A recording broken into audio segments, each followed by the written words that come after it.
I'd like to tell you about one of the most definitive experiences I've had that shifted the way that I look at organizations forever.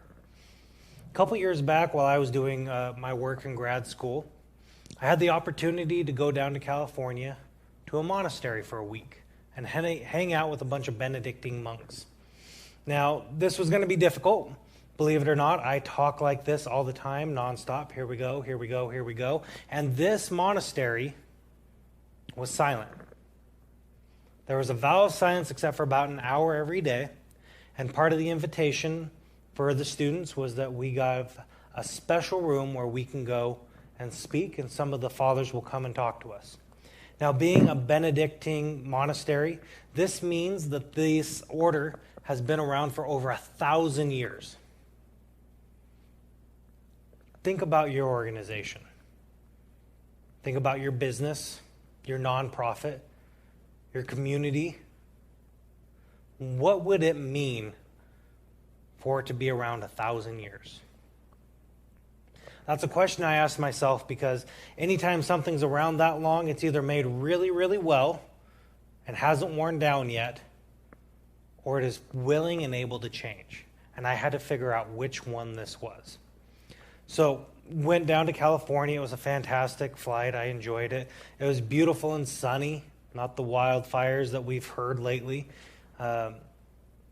Get down there, it's just an oasis. Over the hill, you can see the lights of Hollywood. It's a strange place, but beautiful.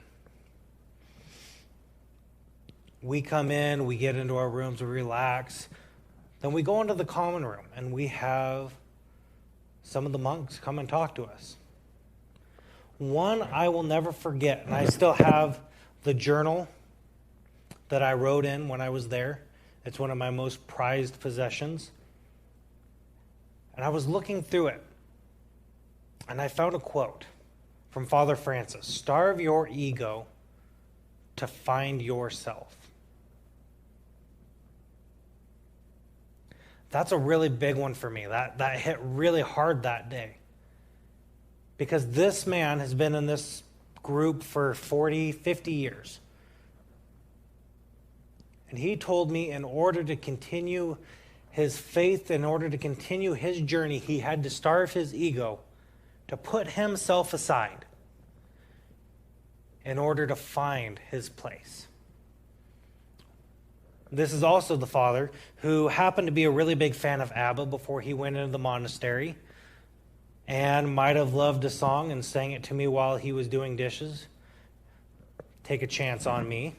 I've never had a Benedictine monk sing to me before, but it's an experience I promise you would never forget.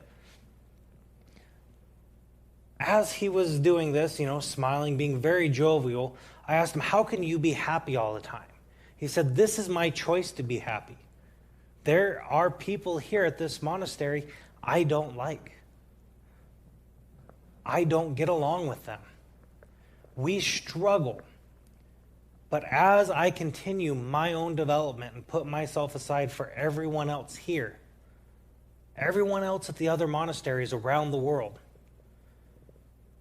I realize I put myself aside so that I can keep my family." That's a hard thing.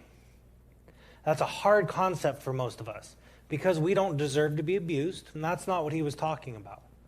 He was talking about saying, I'm not the most important thing in this room. I'm not the most important thing in this community. I am a piece of the puzzle that makes it work, but I need the other pieces in order for us to show a beautiful picture. That didn't mean that, he was going to lie about it. He said it was tough.